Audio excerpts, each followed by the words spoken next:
हजुरहरूलाई आज यति अग्लो ढुङ्गा देखाउँछु नि होइन। यहाँ म देखाउँछु, तपाईँहरूले मेरो भिडियो अन्तिमसम्म हेरिदिनु होला र हेरेर साथ दिनु होला, स्किप नगरिकन हेरिदिनु होला है त। छ यो ढुङ्गाको हाइट। हजुरको नाम भनिदिनु त। मेरो नाम साथीहरू नमस्कार, सन्चै आर्यमन हुनुहुन्छ, के गर्दै हुनुहुन्छ। मैले चाहिँ हजुरलाई यहाँ दोलखा जिल्ला कालिम्पोङ 2 मा चाहिँ चल्दाथली भन्ने ठाउँमा चाहिँ आएको थिएँ होइन। यहाँ एकजना भाइ पनि आउनुभयो। भाइ नमस्कार, के छ, आराम हुनुहुन्छ? एकछिन आउनु न यता। यो ढुङ्गा चाहिँ कति छ यो ढुङ्गाको हाइट? हजुरको नाम भनिदिनु त। मेरो नाम माधव थामी। माधव थामी। ए यो त कतिजना लानु लाग्यो? हजुर म यता बोटतिर। ए मैले भ्लग बनाउँदैछु कि, तपाईँले फेरि भिडियो गर्दा त हुन्छ नि होइन। यो ढुङ्गा चाहिँ कति हाइट छ होला? मलाई त थाहा छैन। यो तलैदेखि फेरिदेखि नै आएको छ होइन।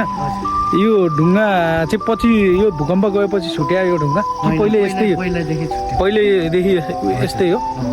यो ठुलो छ है, तलदेखि नै तल फेन उतापट्टि साइडबाट त तलबाट आएको छ है। ल साथीहरू, यो ढुङ्गा चाहिँ मैले यो तपाईँहरूलाई देखाउँछु भनेको थिएँ ढुङ्गा। यो ढुङ्गा चाहिँ यही हो होइन। यो ढुङ्गाको टुप्पोसम्म म जान्छु, अहिले भिडियो बनाउँदैछु। ल धन्यवाद है भाइ, धन्यवाद। ल साथीहरू होइन, तपाईँहरूले चाहिँ मेरो भिडियो अन्तिमसम्म हेरिदिनु होला, चाहिँ स्किप नगरिकन हेरिदिनु होला र मेरो युट्युब च्यानललाई अहिले सब्सक्राइबको एकदम ठुलो आवश्यकता छ। हजुरहरूले सब्सक्राइब गरिदिनु होला। मेरो च्यानल अलिक ग्रो भइरहेको छैन। म हजुरहरूलाई ढुङ्गा चाहिँ देखाउँछु है त, धेरै कुरा नगरिकन। ल हेर्नुहोस् है त, म यहाँ फेरि यो बाटो हो, यो बाटोबाट चाहिँ टक्क यहाँबाट चाहिँ म हिँड्दै जाँदैछु होइन। ढुङ्गाको टुप्पोमा पुग्न त धेरै टाइम लाग्दैन होइन। यस्तो खतरा ढुङ्गा छ होइन।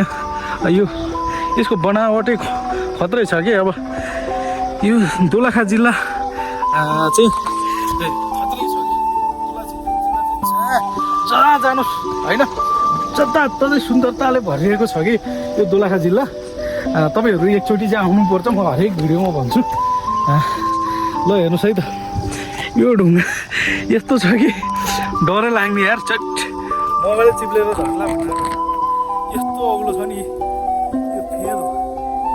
यस्तो खतरा छ, हेर्नु न। हो डरै लाग्ने यार, यस्तो खतरा छ नि साथीहरू। म तपाईँहरूलाई भिडियो त देखाउन कोसिस त गरिरहेको छु।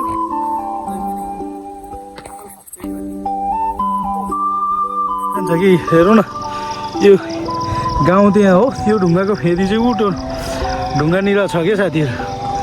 ऊ त्यो ढुङ्गा, यो ढुङ्गाको फेरि त्यो ढुङ्गा हो क्या साथीहरू। हेर्नु, त्यो ढुङ्गा हो कि। ऊ त्यो मन्दिर जस्तो छ नि, मन्दिर जस्तो चाहिँ यो ढुङ्गाको फेरि हो कि। कस्तो त्यहाँ साथीहरू, यो ढुङ्गाको फेरि चाहिँ यो हो कि। यस्तो खतरा छ यो ढुङ्गा साथीहरू। हेर्नुहोस्, मैले देखाउन त कोसिस गरिरहेको छु। अलिक मोबाइल झर्छ कि भन्ने टेन्सन चाहिँ छ कि। स्ट्यान्ड चाहिँ चाहिन्छ कि यस्तो ठाउँमा।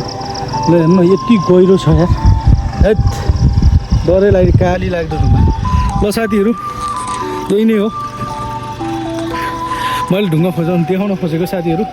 कस्तो लाग्छ हजुरहरूलाई भिडियो? मेरो भिडियो मन परे मलाई लाइक कमेन्ट गरिदिनु होला र यस्तो भिडियो हेर्नुको लागि चाहिँ मलाई सब्सक्राइब गरिदिनु होला, सब्सक्राइब गरिदिनुहोस् होला।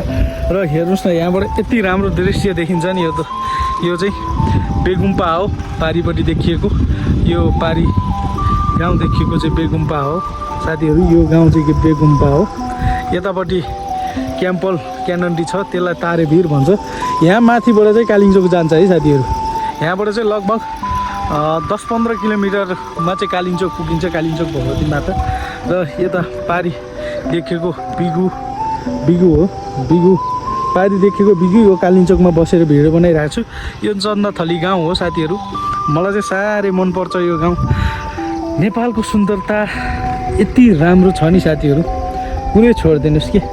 यो देश त तपोभूमिको देश भनेर त्यसै भनेको होइन कि। सुन्दरताले यति भरिया छ नि साथीहरू, सुन्दरताले यस्तो भरिएको देश, यस्तो हरियाली भएको देश छोडेर कहीँ जान मन लाग्दैन। के गर्ने बाध्यता बस नेपालमा रोजगार भए पनि महँगी बढेको छ साथीहरू। तर आफ्नो देश आफ्नो माटो भनेको आफ्नो माटो हो साथीहरू। तपाईँहरूले मेरो भिडियो कहाँदेखि हेर्दै हुनुहुन्छ?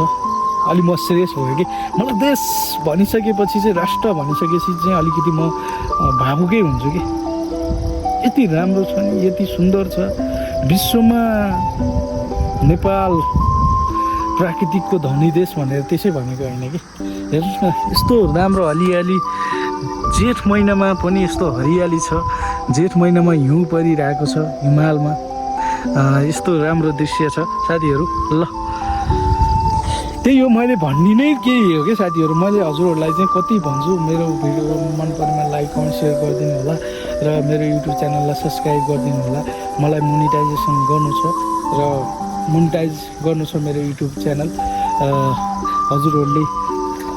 हजुरहरूको साथ सहयोगले चाहिँ मेरो ग्रोथ हुन्छ र हजुरहरूले यस्तै यस्तै प्राकृतिक सुन्दरताले ट्राभल गरेको भिडियो हेर्नु पऱ्यो, हजुरहरूको माझमा ल्याउने प्रयत्न गर्दैछु साथीहरू। सुरु युट्युब च्यानलमा काम गर्दैछु, हजुरहरूले साथ सहयोग गरिदिनु होला, मेरो भ्लगलाई मन पराइदिनु होला।